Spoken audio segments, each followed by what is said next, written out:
Good morning students. तो आज हम सोल्व करेंगे एक्सरसाइज 3.3 क्वेश्चन नंबर 1। तो आपके पास क्या है, गिवन है पैरेललोग्राम ABCD आपके पास क्या है, एक पैरेललोग्राम गिवन है। Complete each statement along with the definition और प्रॉपर्टी यूज्ड। तो आपने बताना है जो ये आपके पास फोर गिवन है पॉइंट्स, इनको क्या करना है, फिल करना है और आपने बताना है कौन सी प्रॉपर्टी डेफिनेशन का आपने यूज किया है। तो जो फर्स्ट है वो क्या है, AD। तो आपके पास AD आपकी ये साइड गिवन है, तो AD होगा वो किसके इक्वल होगा, BC के इक्वल होगा, क्योंकि opposite side of parallelogram are equal. तो AD होगा वो किसके इक्वल होगा, BC के। AD किसके इक्वल होगा, BC के। रीजन क्या है आपके पास, opposite side of a parallelogram are equal, कि अपोजिट साइड होगी पैरेललोग्राम की वो क्या होगी, इक्वल होगी। तो आपके पास AD होगा वो किसके इक्वल होगा, BC के इक्वल होगा। सेकंड क्या है, angle DCB।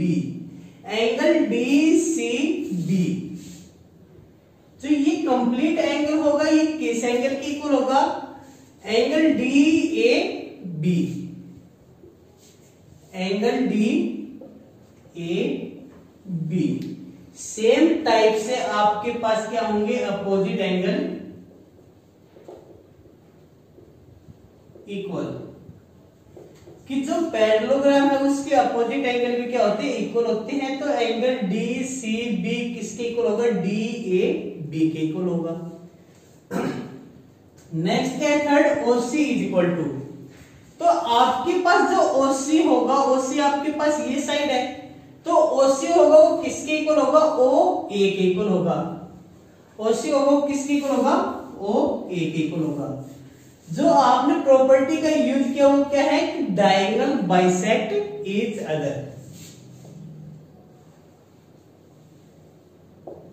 Bisect each other, कि डायगोनल है वो एक दूसरे को क्या करेंगे, बाइसेक्ट करेंगे। तो बाइसेक्ट करेंगे तो जो OC होगा वो किसके इक्वल होगा, OA के इक्वल होगा, और D होगा वो OB के इक्वल होगा। नेक्स्ट क्या है, angle measurement of angle DAB। DAB plus measurement of angle CDA। CDA तो यानी आपके पास इन दोनों एंगल्स का सम क्या होगा, 180 डिग्री। क्यों, क्योंकि आपके पास कैसा एंगल है, adjacent angles. Adjacent angles. Question number second, part first, कि आपके पास क्या है, ABCD जे पैरेललोग्राम। आपके पास one angle is 100 degree. Find the value of X, Y and Z।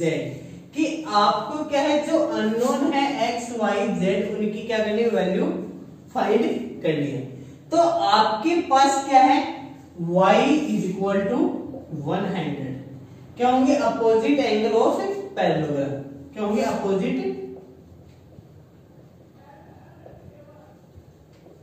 और अपोजिट एंगल क्या होते हैं, पैरेललोग्राम के इक्वल होते हैं। तो जो Y की वैल्यू होगी वो क्या होगी, 100। अब आपके पास वैल्यू निकालनी है आपने X की। तो आपको देखना है कि ये दोनों जो एंगल होंगे कैसे एंगल है, एडजेसेंट एंगल है, और एडजेसेंट एंगल है तो पैरेललोग्राम के क्या होगा, इन दोनों का सम 180 डिग्री होगा। तो आप क्या कहेंगे, 100 plus X is equal to 180 degree. तो आपके पास X की वैल्यू क्या आएगी, 180 माइनस 180 डिग्री। तो आपके पास X की वैल्यू 80 डिग्री है।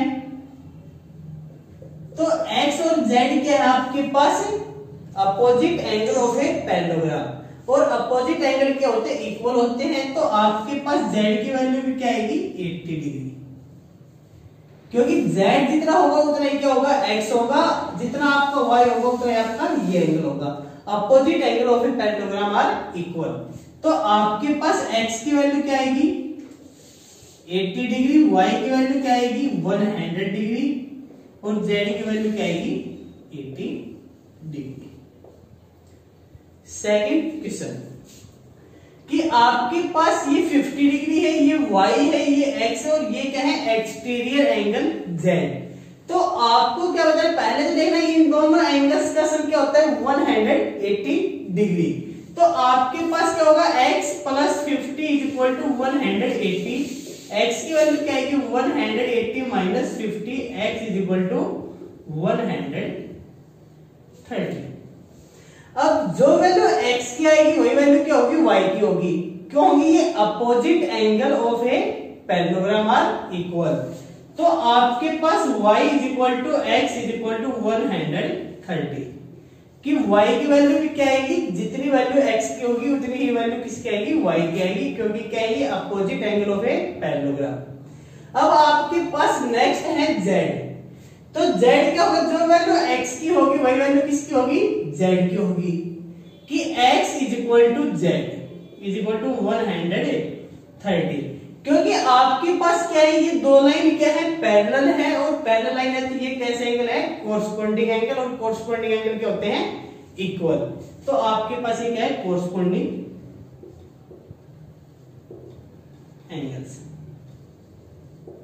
ये आप सेकंड मेथड से, ये आपके पास 50 है तो ये इंटीरियर आपके पास 50 होगा, 180 में से 50 को माइनस करेंगे तो क्या आएगा 130 आएगा। Clear student. जो थर्ड पार्ट है आपके पास वो क्या है कि आपके पास ये भी पैरेललोग्राम गिवन है ए बी सी डी। तो आपके पास ये एंगल क्या है 90 डिग्री। तो x की वैल्यू क्या आएगी 90 डिग्री। क्यों, वर्टिकल अपोजिट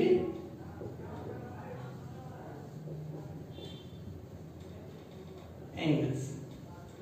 और वर्टिकल जो अपोजिट एंगल होते हैं वो क्या होते हैं इक्वल होते हैं। तो यहां पर आपके पास x की वैल्यू क्या होगी 9 की होगी।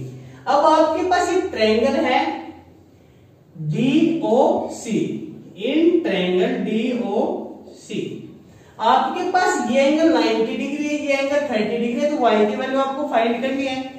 यानी इनके इंटीरियर एंगल का सम क्या होगा 180 डिग्री। तो आपके पास क्या आएगा 90 plus 30 plus y is equal to 180 degree.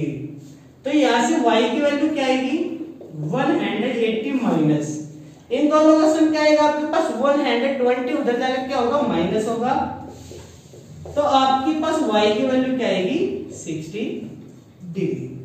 y की वैल्यू क्या आएगी 60 डिग्री। अब आपके पास बच गया z, आपको z की वैल्यू और फाइंड करनी है। तो आपके पास y और z क्या होंगे इक्वल होंगे। y और z क्या होंगे इक्वल होंगे। क्यों होंगे, क्योंकि आपके पास जब दो लाइन पैरेलल होती है तो अल्टरनेट इंटीरियर एंगल क्या होंगे इक्वल होंगे। तो आपके पास y is equal to z is equal to 60, क्योंकि आपके पास क्या है अल्टरनेट इंटीरियर एंगल कि आपके पास ये लाइन इस लाइन के क्या है पैरेलल है 80 के। Clear student. तो आपके पास यहाँ पर x की वैल्यू क्या होगी 90 होगी, y की वैल्यू क्या होगी 60 होगी और z की वैल्यू भी क्या होगी 60 होगी। नेक्स्ट क्वेश्चन, नेक्स्ट पार्ट कि आपके पास जो a b c d is a parallelogram.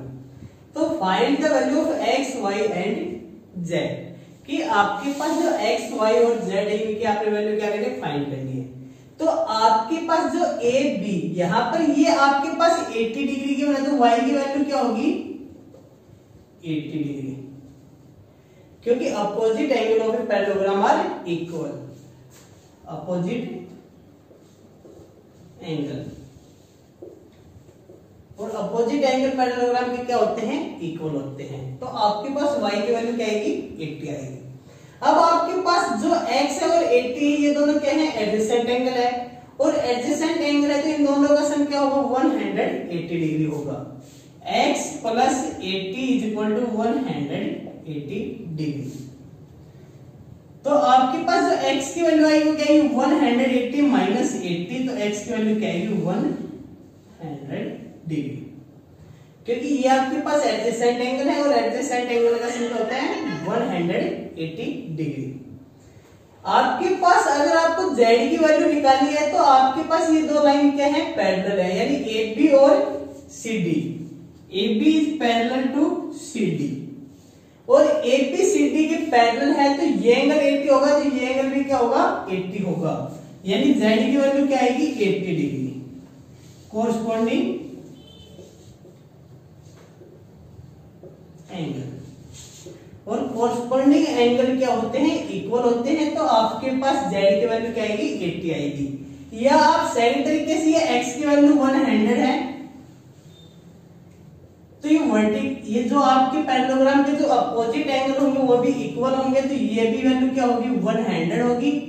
अगर ये वैल्यू 100 है तो ये क्या होगा 180 में से माइनस करेंगे तो 80 डिग्री आएगा, यानी आपके पास x की वैल्यू क्या है 100, y की वैल्यू क्या है 80 डिग्री और z की वैल्यू भी क्या है 80 डिग्री। नेक्स्ट पार्ट में आपके पास क्या है कि आपके पास ये ABCD एक पैरेललोग्राम गिवन है और AC क्या है आपके पास डायगोनल है, तो आपको वैल्यू फाइंड आउट करनी है x, y एंड z। तो y की वैल्यू क्या होगी 112, क्योंकि y क्या है 112, ये अपोजिट एंगल हो गए और अपोजिट एंगल क्या होते हैं इक्वल होते हैं।